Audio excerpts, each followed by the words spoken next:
नमस्कार। आज हम टोनी रॉबिन्स की वो जो 1991 में आई थी काफी प्रभावशाली किताब अवेकन द जायंट विदिन पर जरा गहराई से बात करने वाले हैं।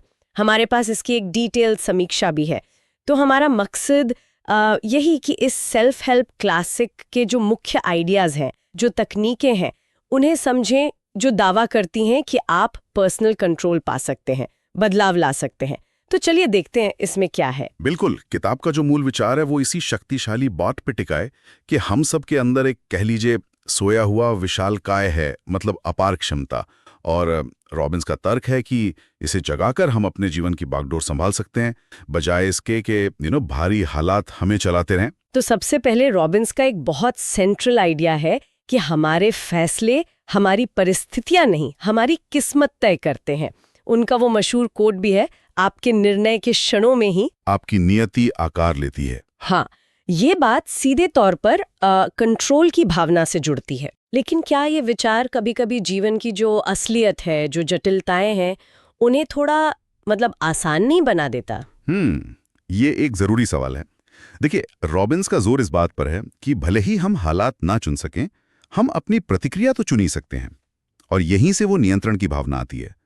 इसी से जुड़ा उनका एक और सिद्धांत है, अपनी शारीरिक स्थिति बदलकर, मतलब पॉस्चर, सांस लेना। हाँ, वो फिजियोलॉजी वाली बात कि उससे आप अपनी भावनात्मक स्थिति तुरंत बदल सकते हैं। एग्जैक्टली। जैसे आप कैसे खड़े हैं, आपकी सांस कैसी चल रही है, ये छोटी चीजें भी आपके महसूस करने के तरीके पर बड़ा असर डाल सकती हैं। ये सिर्फ पॉजिटिव थिंकिंग नहीं है, ये शरीर विज्ञान का प्रैक्टिकल इस्तेमाल है। हाँ, वो स्टेट मैनेजमेंट वाली बात। और फिर आती है मान्यताओं की शक्ति। रॉबिन्स कहते हैं हमारी मान्यताएं एक नक्शे की तरह हैं। वो दिखाती हैं कि हम क्या संभव मानते हैं। पुरानी सीमित करने वाली मान्यताओं को पहचानना और उन्हें सशक्त करने वाली मान्यताओं से बदलना, ये सुनने में तो बहुत अच्छा लगता है, पर असल में होता कैसे है? यहीं पर वो क्या कहते हैं, न्यूरो एसोसिएटिव कंडीशनिंग या एनएसी आती है ना? सही कहा।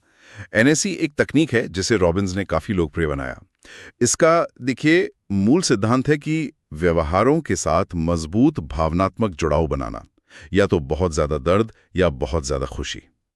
ये दर्द और खुशी के सिद्धांत पर आधारित है कि हम सब स्वाभाविक रूप से दर्द से बचना और खुशी पाना चाहते हैं। तो रॉबिन्स सिखाते हैं कि पुरानी जो नेगेटिव आदतें हैं उनके साथ आप तीव्र दर्द जोड़ें और नई पॉजिटिव आदतों के साथ जबरदस्त खुशी। ऐसा करके हम अपने नर्वस सिस्टम को स्थायी बदलाव के लिए रीप्रोग्राम कर सकते हैं। अच्छा, तो इसका कोई प्रैक्टिकल उदाहरण, जैसे मान लीजिए कोई मीठा खाना कम करना चाहता है। बिल्कुल। तो एनएसी के तहत वो व्यक्ति मीठा खाने के विचार या इच्छा के साथ किसी बहुत ही बुरी भावना या शारीरिक एहसास जैसे घृणा या पेट दर्द की कल्पना उसे बार बार जोड़ेगा। और साथ ही जब वो स्वस्थ खाना चुनेगा तो उस पर गर्व, ऊर्जा और खुशी की तीव्र भावनाओं की कल्पना करेगा। बार बार ऐसा करने से दिमागी कनेक्शन बदलने लगता है। ये सिर्फ इच्छा शक्ति पर टिके रहने से ज्यादा गहरा माना जाता है। दिलचस्प है। हालांकि यह प्रक्रिया थोड़ी तेज या शायद कुछ लोगों के लिए थोड़ी मैकेनिकल सी लग सकती है। अच्छा, एक और विचार जो मुझे काफी सीधा लेकिन प्रभावी लगा, वो है अपने स्टैंडर्ड्स ऊंचे करना। ये तय करना कि आप अपने जीवन में क्या चीज बिल्कुल बर्दाश्त नहीं करेंगे। हाँ, ये बहुत महत्वपूर्ण पॉइंट है। रॉबिन्स का मानना है कि असली बदलाव तभी आता है जब कोई चीज चाहिए से अनिवार्य बन जाती है। जब आप कहते हैं बस अब और नहीं। ये अपने व्यक्तिगत न्यूनतम स्वीकार्य स्तर को बढ़ाने के बारे में है, चाहे वो आपकी सेहत हो, रिश्ते हों या करियर। किताब में वित्तीय और भावनात्मक महारत पर भी काफी जोर है। क्या ये सिर्फ अमीर बनने या भावनाओं को दबा देने के बारे में है? नहीं, इसका दायरा काफी बड़ा है। वित्तीय महारत सिर्फ पैसा कमाना नहीं है, बल्कि पैसे के पीछे का जो मनोविज्ञान है उसे समझना, उसे कंट्रोल करना और उसे अपने मूल्यों के हिसाब से इस्तेमाल करना है। और भावनात्मक महारत का मतलब भावनाएं महसूस ना करना नहीं, बल्कि उन्हें समझना, उनका इस्तेमाल करना और नेगेटिव भावनाओं में फंसे बिना पॉजिटिव भावनाओं को चुनना सीखना है, चाहे बाहरी हालात कुछ भी हों।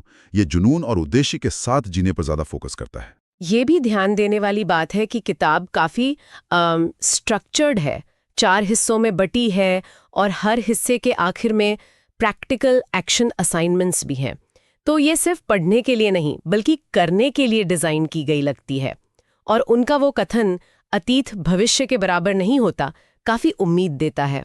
निश्चित रूप से ये उन लोगों के लिए खासकर फायदेमंद हो सकती है जो महसूस करते हैं कि वो पुराने पैटर्न में या बुरी आदतों में या आत्मविश्वास की कमी, टाल-मटोल इन सब में फंसे हुए हैं। समीक्षा भी इसके फायदों में गहरी मनोवैज्ञानिक अंतर्दृष्टि और कार्यवाही योग्य रणनीतियों का जिक्र करती है। लेकिन जैसा होता है, हर चीज के दो पहलू होते हैं। समीक्षा में कुछ संभावित कमियों का भी जिक्र है। जैसे ये एक लंबी किताब है, करीब 500 पन्ने, और रॉबिन्स का अंदाज काफी ऊर्जावान है। शायद कुछ लोगों के लिए थोड़ा ज्यादा तेज, थोड़ा ज्यादा इंटेंस हो सकता है। ये भी कहा गया है कि अगर किसी ने बहुत सी सेल्फ हेल्प किताबें पढ़ी हैं तो कुछ कॉन्सेप्ट्स शायद सुने सुनाए लग सकते हैं। ये बात सही है।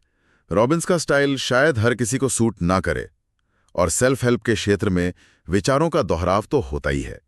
महत्वपूर्ण शायद ये है कि क्या कोई इन विचारों को अपने जीवन में लागू करने के लिए वाकई तैयार है। तो कुल मिला के निचोड़ क्या है? समीक्षा इसे 9.5 आउट ऑफ 10 की बहुत ऊंची रेटिंग देती है। इसे सिर्फ एक मोटिवेशनल किताब नहीं, बल्कि पर्सनल ट्रांसफॉर्मेशन के लिए एक डिटेल्ड मैनुअल मानती है। कहा गया है कि अगर इसके सिद्धांतों को ईमानदारी से लागू किया जाए तो ये जीवन की दिशा बदल सकती है। और यहीं पर एक विचार करने वाला सवाल उठता है कि क्या इस भीतरी विशालकाय को जगाना एक बार का काम है, जैसे कोई स्विच ऑन कर दिया, या फिर यह एक लगातार चलने वाली प्रक्रिया है जिसमें निरंतर आत्मजागरूकता, कोशिश और प्रतिबद्धता की जरूरत होती है, शायद पूरी जिंदगी? ये सोचने लायक बात है।